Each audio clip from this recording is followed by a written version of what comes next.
രക്ഷപ്പെടാനുള്ള അമലാണ്. പ്രത്യേകിച്ച് ഇന്നത്തെ കാലം. നേരത്തെ നമ്മുടെ പേരെന്താ മാഷ് കൗൺസിലിംഗ് നേരത്തെ പറഞ്ഞു.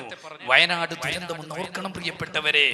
ഹനീഫ എന്ന് പറയുന്ന ഒരു ചെറുപ്പക്കാരൻ, ആ ചെറുപ്പക്കാരൻ നാട്ടിൽ നിന്ന് ഗൾഫിലേക്ക് പോകുമ്പോ തന്റെ പ്രിയപ്പെട്ട ബാപ്പയെ കെട്ടിപ്പിടിച്ചു തുമ്മം വെച്ചു. പ്രിയപ്പെട്ട ഉമ്മയോട് യാത്ര പറഞ്ഞു, പ്രിയപ്പെട്ട ഭാര്യയോട് യാത്ര പറഞ്ഞു. പ്രിയപ്പെട്ട 3 മക്കള്, അതിൽ 2 പെൺകുട്ടികള്, ഒരു ചെറിയ കുഞ്ഞുമോളോടൊക്കെ കെട്ടിപ്പിടിച്ചിട്ട് യാത്ര പറഞ്ഞ് പോയ പ്രിയപ്പെട്ട ഇത് നൗഫൽ എന്ന് പറയുന്ന ഒരു ചെറുപ്പക്കാരൻ. ആ ചെറുപ്പക്കാരൻ അവിടുന്ന് കേൾക്കുന്നത് പാതിരാ സമയത്ത്, അതായത് നാട്ടിൽ ഉരുൾപൊട്ടിയിട്ടുണ്ട്. ഉടനെ തന്നെ ഭാര്യ വിളിച്ചപ്പോൾ ഭാര്യ ഫോൺ അറ്റൻഡ് ചെയ്യുന്നില്ല. ഉമ്മയെ വിളിച്ചു, ബാപ്പയെ വിളിച്ചു, ആരും വിളിച്ചു, കേൾക്കുന്നില്ല. നോക്കുമ്പോ ആരൊക്കെയാ പോയത്? ആരൊക്കെ? ഉമ്മ പോയി, ബാപ്പ പോയി, ഭാര്യ പോയി, 3 മക്കള് പോയി, ജ്യേഷ്ഠൻ പോയി, ഭാര്യ പോയി. അതേ ജ്യേഷ്ഠന്റെ 3 മക്കൾ, ഒരു കുടുംബത്തിൽ 11 പേരാണ് പോയത്. ആ ചെറുപ്പക്കാരൻ പറയുന്നത് സഹിക്കാൻ പറ്റുന്നില്ല. അങ്ങനെ ഉടനെ തന്നെ ടിക്കറ്റ് എടുത്തിട്ട് നാട്ടിലേക്ക് വന്നപ്പോൾ വീടിന്റെ ഒരു കല്ല് പോലും കാണാനില്ല. ആ ചെറുപ്പക്കാരൻ പറയാണ്, ഞാനും എന്റെ മക്കളും അതേ ചങ്ങാതിമാരെ പോലെ, സ്നേഹിതന്മാരെ പോലെ, ഒരു ഉമ്മയെ പോലെ, ഒരു ബാപ്പയെ പോലെ ബാപ്പ മക്കളെ പോലെയല്ല ഞങ്ങൾ കഴിഞ്ഞത്.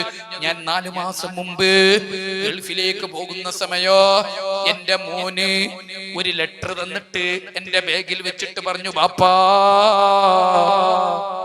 ഇത് ബാപ്പാന്റെ ബാഗിൽ ഞാൻ വെക്കുന്നു, ബാപ്പ ഇത് തുറന്നു നോക്കരുത്, എന്റെ സമ്മതമില്ലാതെ തുറക്കാൻ പാടില്ല.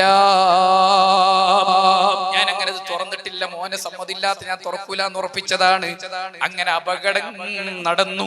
ഞാൻ അവിടുന്ന് നാട്ടിലേക്ക് വരുമ്പോ ഞാൻ ആ ബാഗിലുള്ള കത്തെടുത്ത് ആ കത്ത് പൊട്ടിച്ചപ്പെടാ കാണുന്നത്, മിസ് യു ബാപ്പാ, ബാപ്പ എനിക്ക് വല്ലാതെ മിസ് ചെയ്യുന്നുണ്ട്.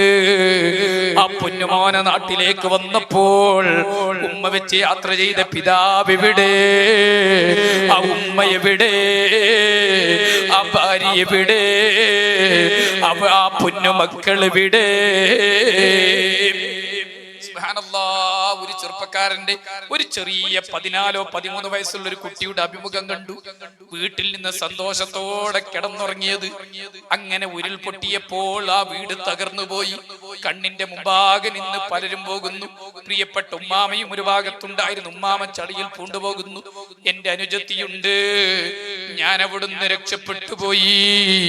ഇന്നലെ അവിടെയുള്ള ആളുകൾ തിരച്ചിൽ നടക്കുന്നതിന്റെ ഇടയിൽ കഴിഞ്ഞ ദിവസം ഒരു സാധനം കിട്ടി. എന്താണ് സാധനം? അവിടുന്ന് അത് വൃത്തിയാക്കി നോക്കിയപ്പോൾ എന്താണുള്ളത്? ഒരു സഹോദരിയുടെ ഗർഭപാത്രം മാത്രമാ. ആ ഗർഭപാത്രത്തിൽ ഒരു കുട്ടിയുണ്ട്. എന്റെ പ്രിയപ്പെട്ട മുഅ്മിനീങ്ങളെ, റബ്ബിന്റെ അദാബ് വലുതാണ് ട്ടോ.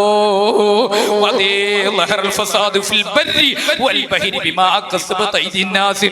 തോന്നിവാസം ചെയ്തു, പലതും ചെയ്തു. റബ്ബ് പരീക്ഷിക്കാൻ തുടങ്ങി. റബ്ബിന്റെ പരീക്ഷണം ഇന്ന അദാബി ലശദീദ്, തടുക്കാൻ കഴിയില്ല. ഷദീദ് എന്നല്ല പറഞ്ഞതില്ല, ഷദീദ്. ഇന്ന് വയനാടാണെങ്കിൽ ചെറിയ ഒരു ഉരുൾപൊട്ടലിൽ എത്ര പേരാ മരിച്ചു പോയത്. ഇനി എന്തൊക്കെ ഇവിടെ കാണാനുണ്ട്. എന്റെ മുഅ്മിനീങ്ങളോട് ഈ മജ്‌ലിസിൽ എന്ന് പറയാനുള്ളത്, ഈമാനോടെ ജീവിക്കണം, തഖ്വയോടെ ജീവിക്കണം. ആ ഒരു സ്വലാത്തിലേക്ക് വരുന്ന മുഅ്മിനീങ്ങളോട് എനിക്ക് പറയാനുള്ളത്, ജീവിതത്തിൽ നിസ്കാരം ഖളായി പോകരുത്. ഇത്തഖിൽ മഹാരിമ, ഹറാമിൽ നിന്ന് കഴിവിന്റെ പരമാവധി നമ്മുടെ ശരീരത്തിനെ സംരക്ഷിക്കണം. ഇഹ്ഫൽ ലിസാനക വഹ്ബിസ് നഫ്സക വബ്കി അലാ ഖതിയതിക. തൗബയുടെ മനസ്സെന്നും എപ്പോഴും ഉണ്ടാവണം.